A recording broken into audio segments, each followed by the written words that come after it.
class 6 chapter 8 জীৱ আৰু ইয়াৰ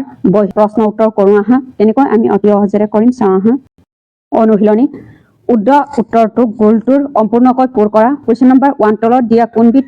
বৃদ্ধি নহয় এইটোৰ চাৰিটা ভিতৰত কোনটো বৃদ্ধি নহয় বিটো বৃদ্ধি নহয় সাইকেলটো বৃদ্ধি নহয় কাৰণ সাইকেলৰ জড় বস্তু ইয়াৰ বৃদ্ধি নহয় কোনটো উত্তৰ হয় বিটোক আমি এনেকা গোল চিন দিব লাগিব বিটোক আমি এনেকা গোল চিন দিব লাগিব কোৱেশ্চন নম্বৰ 2 বীজৰ সংকুৰণত তলত দিয়া কোনবিধ প্ৰয়োজন হয় কোনটো প্ৰয়োজন হ'ব পানীটো প্ৰয়োজন হ'ব ডিটোক আমি গোল চিন দিব লাগিব বীজৰ অংকুৰণৰ বাবে পানীৰ বায়ু আৰু সঠিক উষ্ণতা প্ৰয়োজন হয় কিন্তু পানী আটাইতকৈ গুৰুত্বপূৰ্ণ হ'ব কোৱেশ্চন নম্বৰ 3 মাছে কিহৰ অহাত পানী হাতুৰি পুৰে ইয়াৰ কোনটো উত্তৰ হ'ব বিটো উত্তৰ হ'ব দেউকা হ'ব এটো দেউকাটো হ'ব কোৱেশ্চন নম্বৰ 4 তলৰ কোনবিধ প্ৰাণী মাটি আৰু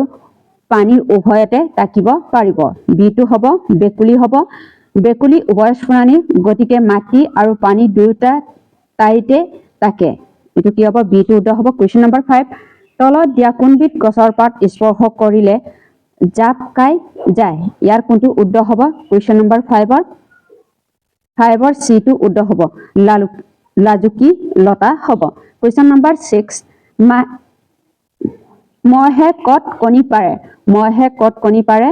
বন্ধন পানীত কোনটো উত্তৰ হ'ব এটো উত্তৰ হ'ব কোৱেশ্চন নম্বৰ 7 এটো লালুকিৰ গাত তলৰ কোনটো দেখা যায় এটো কোৱেশ্চন নম্বৰ 7 ৰ কোনটো উত্তৰ হ'ব বিটো উত্তৰ হ'ব নেছ আৰু জল ক্লাইমেট হ'ব লালুকি অৱস্থা ইহঁতৰ মাছৰ দৰে নেছ আৰু পুল বা জল ক্লাইমেট থাকে এটো বিটো উত্তৰ হয় কোৱেশ্চন নম্বৰ 8 এ স্তম্ভৰ লগত বি স্তম্ভটো মিলোৱা ইয়াত কি হ'ব এটোৰ লগত কোনটো মিলিব ফুল ফুলা এটো ফৰটো উদ্ভিদৰ চলন হ'ব বিটো ৰেচন এটো গাৰ পৰা ওলোৱা পানী আৰু বৰ্জন দ্ৰব্য কাণ্ডটো ওপৰলৈ বাঢ়ে শ্বাস প্ৰশ্বাসৰ 1 টো হ'ব দেহৰ ভিতৰলৈ আৰু বাহিৰলৈ বায়ু আদান প্ৰদান কৰে কোৱেশ্চন নম্বৰ 9 উপযুক্ত শব্দৰ সহায়ত কালি তাই পূৰ কৰা এটো কোৱেশ্চন নম্বৰ এ টো বিশ্বৰ ভিতৰত থকা সৰু ইয়াত কি হ'ব ব্ৰহ্মণৰ পৰা এজোপা পূৰ্ণাংগ গছ হয় এটো 9 ৰ এ টো উত্তৰ হ'ব 9 ৰ এটো ব্ৰহ্মণ হ'ব কোৱেশ্চন নম্বৰ বি সকলো জীৱই ড্ৰেছ প্ৰতিহাৰী জনায় ইয়াৰ কোনটো উত্তৰ হ'ব এটো উদ্ধপকীৰ হ'ব কোৱেশ্চন নম্বৰ সি পূৰ্ণাংগ মলৈ পৰিৱৰ্তন হয় ইয়াত কি হ'ব লালুকি হয় কোৱেশ্চন নম্বৰ ডি চৰাই উৰিব পাৰে ই হৈছে ড্ৰেছ এটা বৈশিষ্ট্য ডিটো কোনটো উত্তৰ হ'ব পক্ষী হ'ব কোৱেশ্চন নম্বৰ ইটো এটো হ'ব সময়ৰ লগে লগে জীৱৰ ড্ৰেছ হয় কি হ'ব বৃদ্ধি হয় কোৱেশ্চন নম্বৰ ইটো আসলে বৃদ্ধি হয় কোৱেশ্চন নম্বৰ এফ মহে ড্ৰেছ আৰু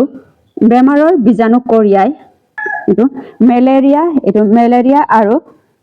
ডেংগুন হ'ব কোৱেশ্চন নম্বৰ জি বেকুলি এবিধ ড্ৰেছ প্ৰাণী এটো কি হ'ব উভয়চ প্ৰাণী হ'ব কোৱেশ্চন নম্বৰ 10 বেকুলি জীৱন চক্ৰ পোৱা স্তৰসমূহ ঊৰ্ধ্বক্ৰমত লিখা ইয়াৰ কোনটো উত্তৰ হ'ব এটো উত্তৰ হ'ব কণী লালুকি পোৱালি বেকুলি তাৰ পিছত বেকুলি হ'ব কোৱেশ্চন নম্বৰ 11 পূৰ্ণাংগ বেকুলিয়ে কিহৰ অহাত উশাহ নিশাহ লয় হাওঁফাওঁ নে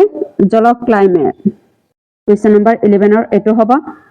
হাওঁফাওঁৰ অহায়ত পানীত থকা অৱস্থা ছালৰ অহায়তো লয় এটো ছালৰ অহায়তো লয় কোৱেশ্চন নম্বৰ 12 জীৱসমূহৰ মূল 3টা বৈশিষ্ট্য কি কোৱেশ্চন নম্বৰ 12 ৰ উত্তৰটো জীৱসমূহৰ 3টা বৈশিষ্ট্য হ'ল চলন বৃদ্ধি আৰু বংশবৃদ্ধি হ'ব কোৱেশ্চন নম্বৰ 13 বহু প্ৰাণীৰ দৰে গাড়ী এখনো চলনক্ষম হোৱাৰ সৰ্বতেও ইয়াক জড় বুলি গণ্য কৰা হয় কিয়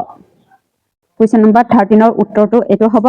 কাৰণ গাড়ী প্ৰাণী নাই ই নিজাববীয়াকৈ লৰচৰ কৰিব নোৱাৰে ইয়াৰ আহাৰ প্ৰয়োজন নাই ই বৃদ্ধি নহয় আৰু ই নিজৰ দৰে পোৱালি যত্ন দিব নোৱাৰে কাৰণ গাড়ীটো এটা জড় বস্তু হয় জীৱ বস্তু নহয় গাড়ীটো এটা জীৱ বস্তু নহয় ই এটা জড় বস্তুৱে হয় Question number 14 বস্তু Question number 14 জীৱৰ বাবে বংশবৃদ্ধি কিয় প্ৰয়োজন Question number 14 উত্তৰটো এটো হ'ব পৃথিৱীৰ নিজৰ প্ৰজাতিৰ অস্তিত্ব বতাহে ৰাখিবৰ বাবে জীৱৰ বংশবৃদ্ধি প্ৰয়োজন এটো হ'ব Question number 15 বেকুলি জীৱন চক্ৰ বিভিন্ন দফাসমূহ নাম লিখা এটো Question number 15 বেকুলি জীৱন চক্ৰৰ দফা নাম হ'ল কণী লালকি পোৱালি লালকি পোৱালি বেকুলি আৰু পূৰ্ণাংগ বেকুলি হ'ব এটো হ'ব বেকুলি জীৱন চক্ৰৰ বিভিন্ন দফা স্তৰসমূহ